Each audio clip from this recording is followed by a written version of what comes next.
Title: तूनी और सेब का पेड़। एक छोटे से गांव में एक नटखट लड़की रहती थी जिसका नाम तूनी था। तूनी को खेलना और नई नई चीजें सीखना बहुत पसंद था, लेकिन उसकी सबसे बड़ी खासियत थी कि वह हमेशा दूसरों की मदद करने को तैयार रहती थी। गांव के पास एक बगीचा था जिसमें कई प्रकार के पेड़ पौधे थे, लेकिन उस बगीचे का सबसे सुंदर पेड़ था सेब का पेड़। वह पेड़ बहुत पुराना था और सालों से गांव वालों को मीठे रस भरे सेब देता आ रहा था। बच्चे उस पेड़ के नीचे खेलते, बुजुर्ग उसकी छांव में बैठकर बातें करते और महिलाएं उसकी डालियों पर झूला डालतीं। एक दिन तूनी ने देखा कि सेब का पेड़ थोड़ा मुरझाया हुआ लग रहा है। उसकी हरी भरी पत्तियां पीली पड़ रही थीं और फल भी कम लग रहे थे। तूनी को यह देखकर चिंता हुई।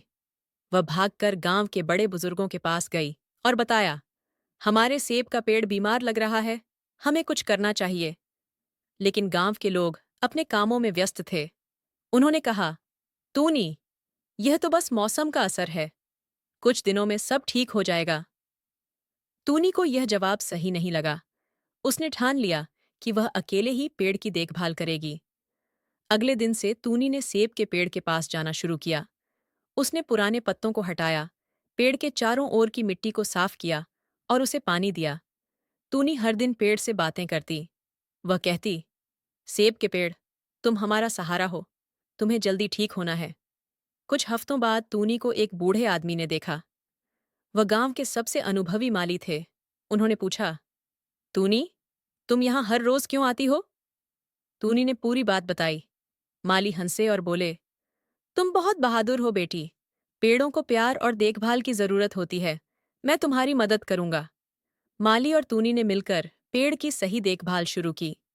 माली ने मिट्टी में खाद डाली, तूनी ने रोज पानी दिया और धीरे धीरे सेब का पेड़ फिर से हरा भरा हो गया। जब पेड़ पर फिर से मीठे और लाल सेब आने लगे तो गांव के लोग बहुत खुश हुए। उन्होंने तूनी की तारीफ की और माली का धन्यवाद किया।